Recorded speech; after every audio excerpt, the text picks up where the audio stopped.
Hey, how's it going? My name is Kat, and today I went to Instagram to see what questions you guys had for me. If you do not follow me on Instagram, my name is Kat Theo. It's actually not a moneygram because sometimes I just need a break from talking about money, okay? But what I do show on my Instagram is my travel adventures. If you are new to my channel, I don't only just talk about money all day, every day, but I travel a lot. I'm an avid traveler. And before the coronavirus kind of hit, I was traveling probably like 10 times a year. That is short trips and big trips. A lot of those are short trips, weekend trips, but in general, I'm a huge traveler. So that is what I showcase on my Instagram. But I'm trying to get to 5,000 followers on my Instagram. Why, I don't really know, but feel free to follow me there as well.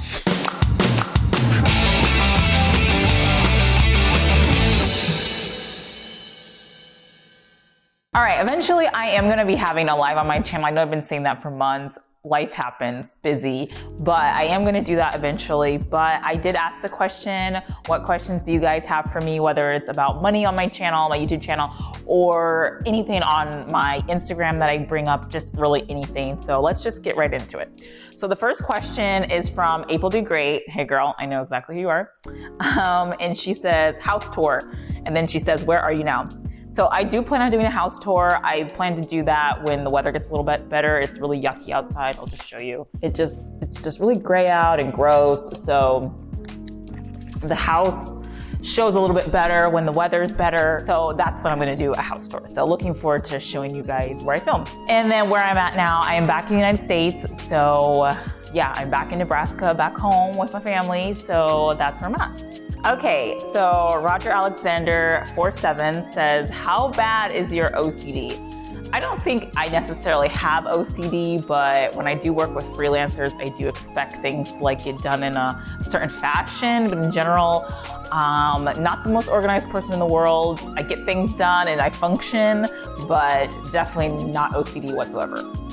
Why? Do I seem like I'm OCD all the time? Am I just an anxious person?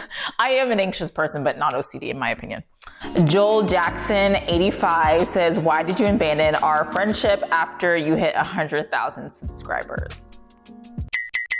Really, Joel? Life happens, and you know how friendship is like a two-way street. Like, if I don't message you, does not mean you can't message me. So you have my number. T Prophet says, miss you. Let's catch up when we get through this madness. Yes, we should. Said_NZD says, how can I obtain money? ? I have hundreds of videos of how to do that. You're gonna have to figure out what things you're good at and what things you like. You can just check out this playlist here to get started, essentially. Okay, Thomas Darrell, sorry guys, I can't read, 86, he says, how can I make some pretty good money? My cell phone is my only internet access. So once you get any kind of stream of income started, you can definitely manage it on your phone. For example, my website, I can check on my phone to check how many sales I've made for my t-shirt business. I can do on my phone. Any kind of affiliate thing I can do on my phone. However, everything I have started that is passive income stream, I have had to start it on a computer to get set up. There's a lot of things that you're not gonna be able to build on your phone. If you don't have a computer and you really just have a phone, then borrow a friend's computer, use a public computer at a library or a public co-op space, or really just get a computer. I mean, there is companies in the United States that I've talked about before that will give you a computer for free as long as you are in the parameters of income. So if you don't make enough money and you're trying to come up in life, they will give you a computer. So you can check out that video here if you are in need of a computer and cannot afford to buy one. I also do believe that if you're gonna be making money off this computer, like starting your business, it's definitely worth getting a loan, putting on a credit card to get a computer because you're gonna make money and you're gonna pay off your computer, so. Okay, Christina MB442, she asked, are you planning to travel once COVID ends? Yes, yes, and yes.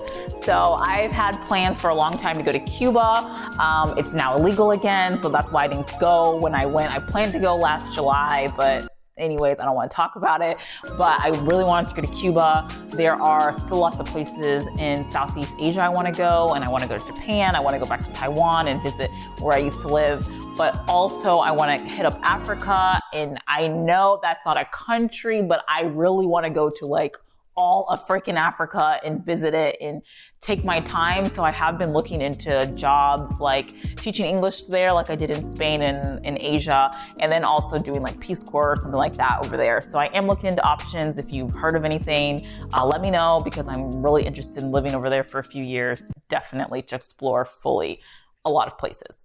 Okay, Cami Deb, sorry, I'm really bad butchering names and usernames, but she says, not a question, but I think you'd be great at hosting group retreats in other countries. I've actually looked into this when I was in Spain. I was gonna do this with my ex, where we do like English immersion courses in like retreat areas in Spain, and it would have been super, super cool. It didn't end up happening, but that is something that I would love to do if anybody ever wants to partner in these foreign countries. I would totally do that.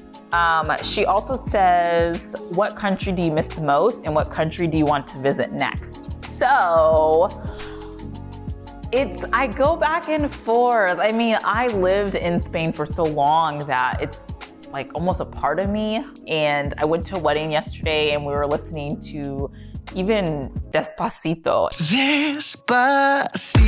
And I was like, oh my God, I just kind of miss Spain. I miss just being in the culture. But I think to travel, I loved Portugal a lot. It was just so underrated. If you ever have a chance to get to Portugal, definitely go. It is so underrated.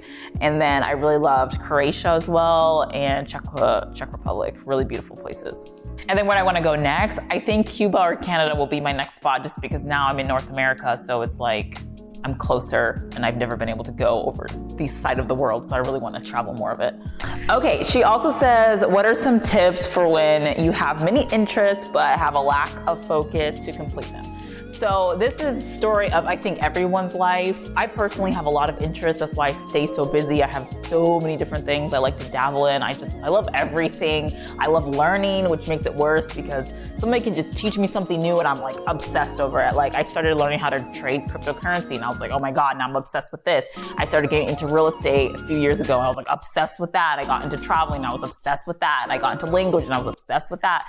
So I would say if you're trying to make a business out of it, you should definitely hone in on something that is the easiest path to get there at the moment. Like trading cryptocurrency might make me money right now that can fund some of my bigger interests, which would be hosting retreats in other countries. So I would definitely say, if you have many interests, just focus on one, but keep them in the back of your mind and don't forget about them. So write them down, have a vision board, and see what your goals are so you can incorporate them. Because I personally love a lot of different things, and to be a well-rounded person, I do like to dabble in a lot of things. But I also have a lot of time on my hands. Like I said, I've said in many videos, I don't really have a family yet, as far as kids and stuff, and that takes a lot of time. So I have a lot of time to dabble and learn and do these things. So it just depends on your time restraints and what you have time to do. Okay, she also says, what is your absolute favorite way to make money online? Honestly, I would say YouTube. It's a lot of work, but it gives me a lot of joy and happiness. And when you guys emailing me, telling me you got that job and now you're not homeless, or you're living in your car and now you're not, thanks to just like a video I made, that makes me feel so good. Sometimes there can be so much negativity in the comments, but when I get those emails, it really pushes me to keep going and why this is so important to me and why I continue to do it. So yeah, I think YouTube, I mean, I have other ways I make more money online that actually like pays the bills, but YouTube is a way I can actually connect with people, which selling t-shirts or my other income streams, it's just, you see money coming into your bank account, but it's not like people, you're not impacting people. So YouTube is definitely one of my favorites. Okay, her next question is, she had a lot of questions. Thank you, I'm really happy about that. How do you deal with your family's criticism about your job degree, etc. So I honestly don't share things with people who aren't going to understand. I don't really have an entrepreneurial family, so for me sharing them what I'm doing constantly when they're not going to understand it, I don't feel the need to. I think when you're really excited and you're starting a new business venture, it's very easy to want to share, but that can really hurt you if they're not positive and you get a lot of negativity, and that can almost make you not do something because of something you heard from them. So people don't know what your journey is. People don't understand why you're on this journey or really what you're trying to get to. I don't really share very often unless it comes up kind of what I'm doing, just because first of all, I dabble so often and I do many different things that I just don't find it necessary to tell them everything. I don't know what my parents think I do all day. Like, I don't know if they just think I just get on the camera all day long and just talk to myself, but I don't know what they think I do, but I definitely don't share everything. But I do share it with other like-minded people. So when I'm dabbling in real estate, I talk to my real estate buddies who understand, and they hype me up and they give me encouragement and they push me to go forward. I'm not gonna talk to them about cryptocurrency because they don't care and they think it's a scam or whatever. But when I am learning how to trade stocks and stuff, I'm gonna talk to my friends who do that, and they hype me up and they encourage me and they tell me what their tricks and what their falls are and all of that. So just protect your energy, girl, and make sure you're only telling people that are actually going to be able to understand. You can't be telling people that you're about to build this empire when all they have worked their entire life is a 9-to-5 and has put their destiny in other people's hands. They're just not going to understand. Like, I'm sorry, it is what it is. They're not going to understand your journey, and it's okay. They're not there to understand your journey. Only you can understand your journey. Woo, that got deep, girl. Okay. She also asked, what jobs do you work so that you can travel so often? So the secret sauce to how I've been to over 20 countries, it's not necessarily the jobs I worked, but it's where I worked those jobs. When I wanted to travel Europe, I moved to Europe. I moved to Spain. So instead of paying $400, $500 a ticket, I was spending $20, $60, $100 max. I had a goal where I would not spend more than 100 euros on a flight. So that's what I did. I was able to travel so cheap because flights are so much cheaper when you're next to it. If you're in Spain and you want to go to Portugal, that's a $20 flight. If you're in Spain and you want to go to Morocco, that's a $40 flight. You don't have to spend $500, $600, $1,000 to go anywhere.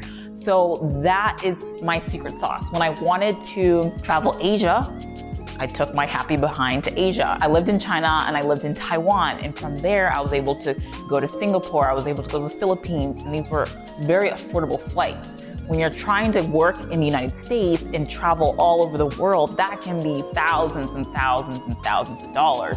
If you live in the country, in the area you want to be, it's very cheap. I taught English, so anybody native speaker from the United States or Canada or England, anywhere that English is your native language, you can teach abroad and do the same thing I did. Okay, she also asks, how do you start a business without getting overwhelmed and how to fund it?